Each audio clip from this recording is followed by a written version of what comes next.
నేడు కేబినెట్ భేటీ బీసీ రిజర్వేషన్లపై సుప్రీంలో విచారణపై చర్చ. అట్లే జూబ్లీహిల్స్ బైపోల్ ఎస్ఎల్బీసీ సొరంగం పనులపైన తుమ్మిడిహట్టి ప్రాజెక్టు గిగ్ వర్కర్ల సంక్షేమ చట్టంపై నిర్ణయం తీసుకునే ఛాన్స్ అంటూ నర్సంపేట ఎమ్మెల్యే దొంతి మాధవరెడ్డి తల్లి చిత్రపటానికి నివాళులు అర్పిస్తున్న సీఎం రేవంత్ అంటూ ఇక్కడ సీఎం రేవంత్ రెడ్డి అధ్యక్షతన కేబినెట్ సమావేశం జరగనుంది. మధ్యాహ్నం 3 గంటలకు సచివాలయంలో జరిగే ఈ భేటీలో అనేక కీలక అంశాలు చర్చకు వచ్చే అవకాశం ఉంది. కాకపోతే అంతలోపే ప్రెస్ మీట్ పెడతా ఉంది కొండా సురేఖ. కావాలంటే ఇక్కడ చూడండి తను మరి ఏం నిర్ణయం తీసుకోబోతా ఉంది. సొంత ప్రభుత్వం పైనే తను మరి ఏమన్నా తన వ్యతిరేక భావనని వ్యతిరేక ఆలోచనలు మరి ఏమన్నా ఓపెన్ చేసే అవకాశం ఉందా? ఇక్కడ డైరెక్ట్ గా కొండా సురేఖ మరి ప్రెస్ మీట్ పెట్టే లోపు ఇగో కాసేపట్లో మీడియా ముందుకు మంత్రి కొండా సురేఖ తన ఓఎస్డి సుమంత్ వివాదంపై డెక్కన్ సిమెంట్ వివాదంపై స్పందించిన కొండా సురేఖ ఇప్పటికే తనకేం సంబంధం లేనట్లుగా మాట్లాడిన కొండా మురళి ఇక్కడ no doubt at all definite గా కొన్ని పేర్లు చెప్తుంది. అది రోహన్ రెడ్డియా, ఫహీమా, లేకపోతే వేం నరేందర్ రెడ్డియా, ఉత్తమ్ కుమార్ రెడ్డియా, పొంగులేటి శ్రీనివాస్ రెడ్డి ఏదో జరగబోతా ఉంది. ఖచ్చితంగా తను బయట పెడుతుంది. అతి కొద్దిసేపట్లో కొండా సురేఖకు సంబంధించినటువంటి ప్రెస్ మీట్లో మనం అన్ని కూడా చూస్తాం.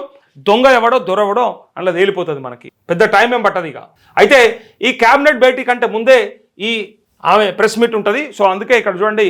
అయితే సుప్రీంకోర్టుకు సంబంధించి కూడా ఒక వార్త ఉంది. సుప్రీంకోర్టులో ఇంకొక ఆయన కూడా కేసు వేసిండట. ఇది ఏమైపోయిందంటే బీసీలను ఆగం చేయడానికి బయలుదేరి అందరూ కూడా బీసీలకు ఇగో ఈరోజు సుప్రీంకోర్టును ఆశ్రయించిన పెంజర్ల మహేందర్ రెడ్డి అంటే ఆయన సుప్రీంకోర్టు ఆశ్రయించిండు. తెలంగాణలో రాష్ట్రంలో కాంగ్రెస్ ప్రభుత్వం బీసీలకు రిజర్వేషన్లు పెంచుతూ ఎన్నికలకు పోవాలన్న ఆలోచనలో ఉన్నందున హైకోర్టు 50% రిజర్వేషన్లకు మించరాదని కోర్టు వారు వారాలు గడువు ఇవ్వడం మన అందరం కూడా చూసినమే తెలిసిందే. సో తెలంగాణ ప్రభుత్వం హైకోర్టులో కేసు పెండింగ్లో ఉండగా సుప్రీంకోర్టుకు వెళ్ళింది. ఇదే విషయమై అఖిల భారత ఓసీ సంఘం జాతీయ అధ్యక్షుడు పెంజర్ల మహేందర్ రెడ్డి ఈరోజు సుప్రీంకోర్టులో కేసు వేయడం జరిగింది. ఎట్టి పరిస్థితుల్లో 50% రిజర్వేషన్లు పెంచకూడదని భారత రాజ్యాంగానికి లోబడి రిజర్వేషన్లు ఉండాలని తెలంగాణ ప్రభుత్వంపై సుప్రీంకోర్టులో కేసు వేయడం జరిగిందంటూ ఇక్కడ ఇక నాకు తెలిసి ఈ ముచ్చట ముందరపడదు. ఎన్నికలు ఇప్పట్లా జరపరు, వీళ్ళతోని కాదు. కంప్లీట్గా ప్రభుత్వం చేయలేనటువంటి ఈ పనులన్నీ కూడా ప్రజలని డైవర్ట్ చేయడానికి చేస్తున్నటువంటి ప్రయత్నం. వాళ్ళు చేయలేరు కాబట్టి, ఇయ్యలేరు కాబట్టి, వాళ్ళతో ఏది కాదు కాబట్టి ఇట్లాంటివన్నీ చేస్తే ఇటు మంత్రుల గొడవ, ఇటు పక్క టెండర్లది, ఇటు పక్క సుప్రీంకోర్టు, హైకోర్టు, ఇవన్నిటి మధ్యలో అసలు ఎన్నికలనే టాపిక్ ఎక్కడికో వెళ్ళిపోయింది. అసలు కనిపిస్తలేదు, అసలు వినిపిస్తలేదు. గ్రామాలల్లో అసలు ఏం సప్పుడు లేదు. ఇక ఎంతైతే ఊపు ఉత్సాహం వచ్చిందో దసరాకు ముందు, ఇప్పుడు దీపావళికి ముందు మొత్తం చచ్చిపోయింది. ఎవ్వల పనుల వాళ్ళు ఉన్నారు, మంచిగా వాళ్ళ పనులు వాళ్ళు చేసుకుంటారు. ఇక సప్పుడు ఇక ఎందుకంటే నమ్మకం పోయింది. ఇక గ్యారంటీ లేదు కదా అన్న. కాల్ చేయండి, లైవ్లో తీసుకుంటా.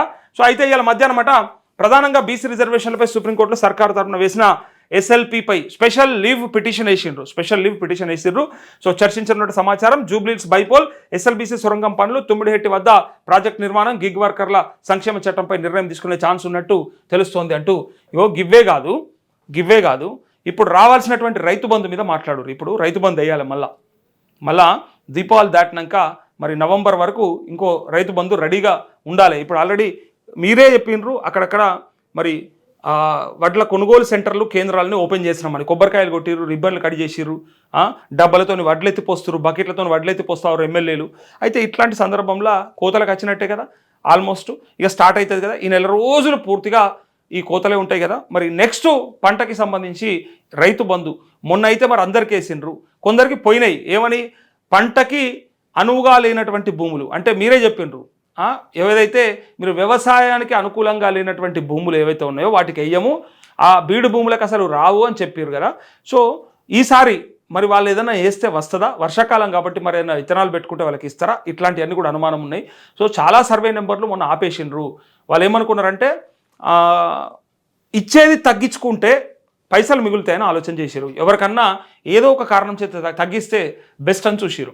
అందుకే నేనేమంటా ఉన్నా అంటే అందరికీ రైతు బంధు పడేలాగా చేయరు. ఫస్ట్ రైతు భరోసా గురించి మాట్లాడురు. ఇలా క్యాబినెట్లో మిగిలిపోయిన రుణమాఫీని కంప్లీట్ చేస్తామని చెప్పి మాట్లాడుండ్రి. అదన్నా ఉపయోగం. జాబ్ క్యాలెండర్ విద్యార్థులకి, నిరుద్యోగులకి ఆశ చూపెట్టి ఆగం చేశారు కాబట్టి జాబ్ క్యాలెండర్ కోసానికి మాట్లాడండి. మిగిలిన 150,000 ఉద్యోగాల గురించి కూడా ఇందులో నిర్ణయం తీసుకోండి. ఇంకోటి కాంట్రాక్ట్ అవుట్సోర్సింగ్ ఉద్యోగుల కోసానికి వాళ్ళ జీతాలు ఇప్పటిదాకా జీత భత్యాలు లేకుండా జీతం పెంచేది లేదు, ఉన్నది ఇచ్చేది లేదు, వచ్చేది లేదు, సచ్చేది లేదు. దానికోసానికి మాట్లాడి కార్పొరేషన్ అన్న ఏర్పాటు చేసి వాళ్ళకి డబ్బులన్నీ ఇచ్చే ప్రయత్నం చేయండి. ఇంకా రాష్ట్రంలో దునియా సమస్యలు ఉన్నాయి. రైతుల సమస్యలు అట్లనే, వ్యాపారుల సమస్యలు ఇట్లనే, ఉద్యోగస్తుల పిఆర్సీలు అట్లనే, ఏ దానికి కాదానికి ఎక్కడికక్కడ విద్యార్థులకు మహిళలకు అన్నీ వదిలేసిర్రు.